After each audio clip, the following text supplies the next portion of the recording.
There are no more excuses. There are no more reasons. After the Denver Broncos lost to the Buffalo Bills, they have no choice but to activate Drew Lock and get him ready to be the starter. Not for next year, not for 4 weeks from now, but for their next game. They drafted Drew Lock to be the future of the franchise, and after questionable handling of him to this point, their hands are tied. Brandon Allen is clearly not the answer after back-to-back games under 50% completion percentage. He lacks the arm strength to push the ball and just lacks the tools you need from your starting quarterback. Drew Lock has the arm, he has those other tools as well. It all comes down to how he puts it together, and the best way to see that is in his game action. It is understandable to not want his first game to be on the road against a tough team like the Minnesota Vikings or the Buffalo Bills, but they will be at home against the Chargers next week. That is the perfect game to get him out there and adjust to the NFL game. Not only that, it will completely open up the Broncos playbook that has been limited with Joe Flacco and even Brandon Allen. That all comes prior to a game against the Houston Texans on the road. If they can get Drew Lock out there, then they may have a chance in that game. At the very least, it is a better chance to walk out of Houston with a win with Drew Lock rather than Brandon Allen at quarterback. There are no more excuses for John Elway or Vic Fangio. It has never been a case of if they think he is the guy or not, as they all do. It has been a case of he isn't ready. But after looking like the best quarterback in practice and the performance of Brandon Allen,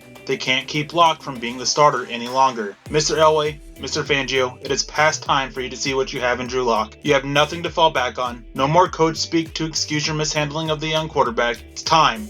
Time to get him out on the field and evaluate him. For Mile High Huddle and Sports Illustrated, I'm Eric Trickle.